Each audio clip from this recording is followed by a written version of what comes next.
Hey everybody, welcome to another video. Today I'm at my friend Chris's shop.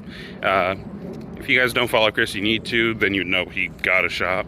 But we're going to be working on the Dart. I don't think I've made a video about it, but the motor blew up a little while ago. It seems to be a reoccurring theme for me. And so I got it towed over to his place, and I have a replacement engine for it and everything. I just don't have it here with me. So today we're just going to be pulling out the remains of this motor. I tried to rebuild it, but it just was not working. So we're going to pull out what's left of it. I'm going to start cleaning it up. And then later on, I'll be bringing the Mazda by, which has the actual engine for the car in the back of it.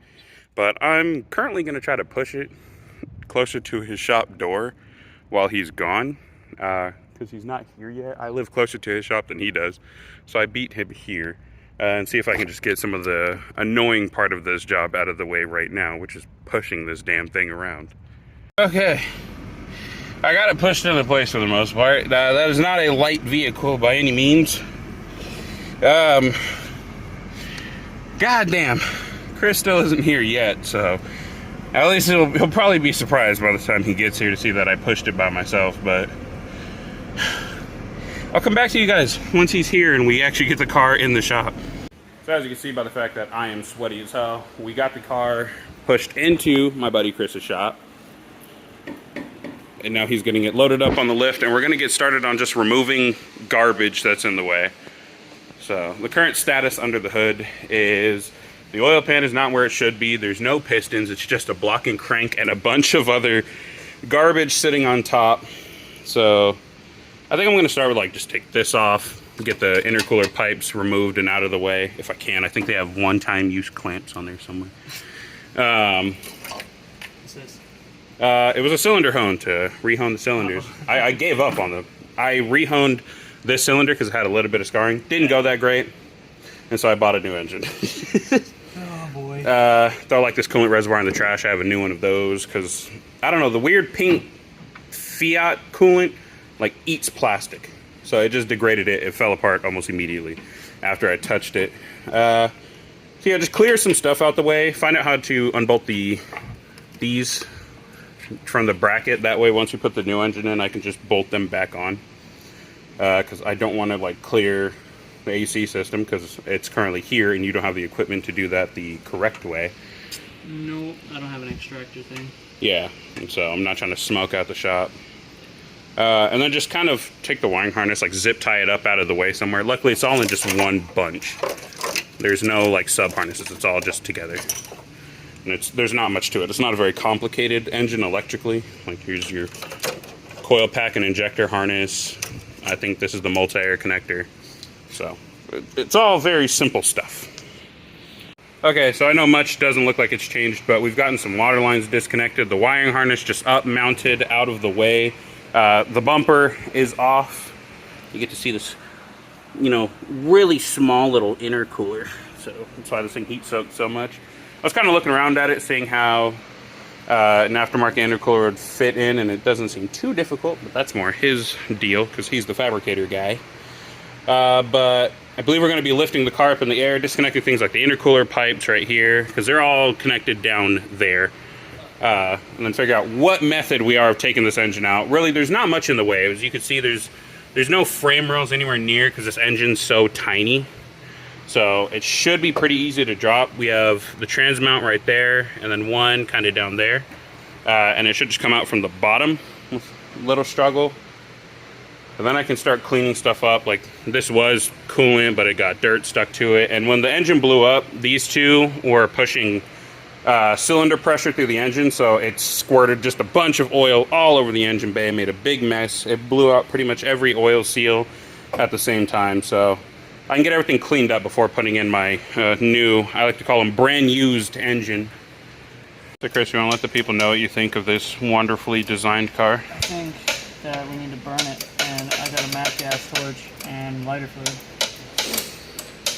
I kind of like the car, so I'd ask that we please don't do that, but You can just file insurance, and then neither of us that have is to true. work. I have gap insurance on this car. Yeah, then neither of us have to work. This clip just might as well not exist. I'll take that insurance claim and go buy me something else. Oh, Lord. There's one right here. I got you. I got you. Chris, I got you. This rag. I had two for a reason. I don't know whose was whose. I think this one's mine. So right now we're just trying to take the AC compressor off. We got pretty much everything else done, like I said. But you got axle grease all up in this AC compressor. Hey, it wasn't me. It was the towing company. But yeah, it is insane. It's on your timing crank or your timing chain. I know. Look at this. Look, you can see it on the idler pulley, dude. There's axle grease fucking everywhere. That's why I want to clean it before I put the new engine in. Yeah, well, I mean, we do. I don't know where to clean it because we can't clean it here in the shop. Yeah, no, it'd get grease everywhere, but. So, I mean, we've got the hose outside that we can, like, rinse it out with, but then you're just going to really have to rinse the asphalt off. Guess we'll find out. Yeah. We'll figure it out once we get to that road. It doesn't need to be perfect. Even if I take some freaking rags and just wipe off the majority of the grease, it's just... I don't want to have to work around this stuff. Axle grease is one of the few things I really just do not like getting on myself. So far, the problems we've had is... We could tell Dodge and Fiat really want you to just disconnect the AC lines, and we don't want to do that because I didn't get this drained because I've been told by a couple people like, oh, you don't have to get it drained, just take it off and have it hang there, or not hang there like free hang, but hang it up. But I guess they never told me about the BS you have to go through to do that. Also, I think I might have heard Antoine. Yeah, it's either that or DJ. He said he was going to come bully me. I guess we'll find out. Still recording me? All right, so we got the lower, it's been like what, an hour and a half, 2 hours? So we got yeah, a lot longer than it should be. Got the lower control arms removed. That way we can start removing this really weird axle. You'd think it has like a half shaft like every typical like Honda front wheel drive car, but it doesn't. From here all the way back to here is all one piece. And then you can see just the absolutely destroyed axle that got grease on everything, including like crank pulleys. What else did we disconnect? Took off the part of the exhaust that was full of water, wherever the fuck that went. I don't know what I recorded last. Was it the frame rail extensions we got removed? So at this point, we need to get that trans mount. Oh, I got grease on my camera. Hold on. Whatever. We got to get that trans mount off. There's one up top and get the half shaft out. And then we have to drop the whole car down to set the engine on that box. And then lift the car up and leave the engine sitting down here. Kind of scoop up as much of this grease as I can get off. And then push it into a parking spot and leave it. And then next time I come back, I'll have the engine and some more parts ready to go. I had to get new flywheel bolts because they're torque to yield. Clutch alignment tool. And then I have a big box of extra parts at home. So... making progress, slowly but surely. Also, Antoine's here now. He hasn't really helped much. He took off, what, 2 bolts? Yeah, 2 bolts. He took off 2 bolts and ate my pizza. He just called it a day. So yeah, we're going to keep grinding on this and getting it done. And I can stop getting sweat in my eyes. I'm excited to have my car back. Alrighty, huh? Probably unbolt this now while this is supported, and then we can try and undo this and see how much the engine wants to fall, and then from there try and play it safe and drop it under the cart somehow. I think some of these things are still like clipped to stuff, so we'll just continue unclipping shit. Well, this is out of the way, it's just in the way. Oh, okay. It's off, it's just in the way. I think we should just take a rag first and just scrape some grease off real quick. Yeah. So in other news, we got the axle out. I couldn't record it because I was the one holding it, but this one came out in one piece, then fell in 2 over there towards the dumpster. And then the other one is right here, still solid. Big boy axles. So luckily I have the other axle coming on the way, and I was right. It's just like a carrier bearing that goes here, and it's just one long axle piece. So now we're just making a game plan of scrape some grease away and then put engine on box.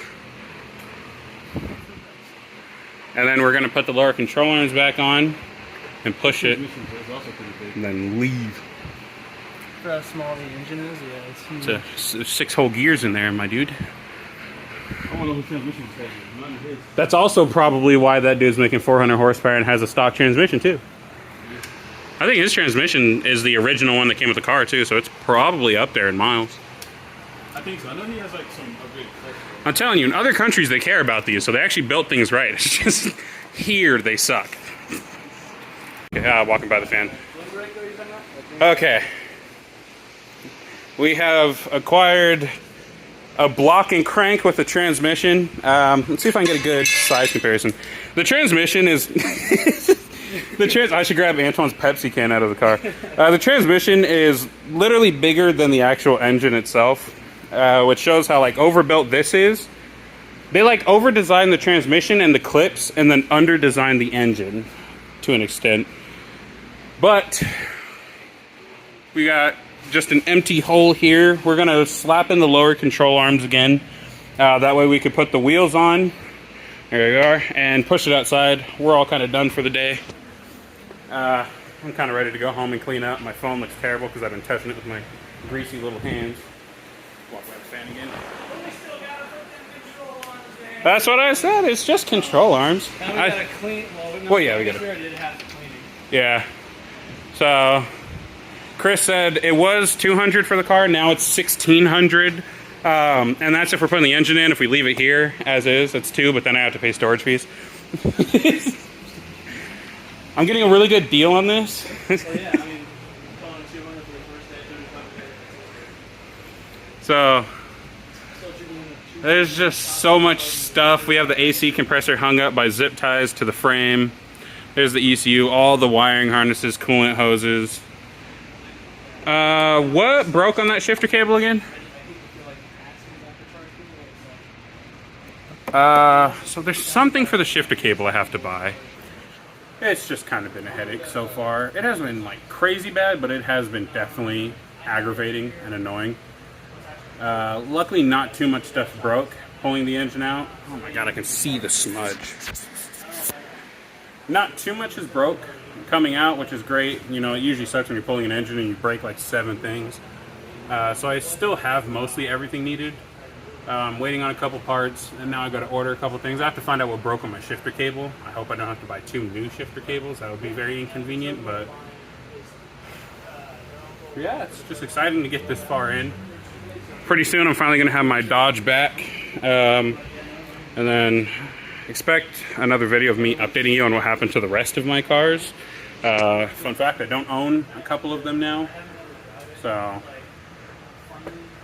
it is what it is.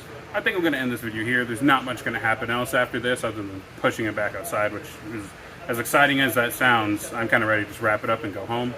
Shower up, I gotta clean my car and stuff. We have car meet tonight. Might record a little bit of that and put it in. Not really sure. It's usually pretty small, need a little low-key meet, so.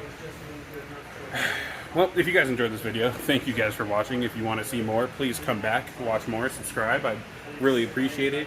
And follow me on Instagram and TikTok. Links are always down in the description. I'm getting pretty good about making sure I'm putting them down there for every video. You know, hope you have a great day. Peace.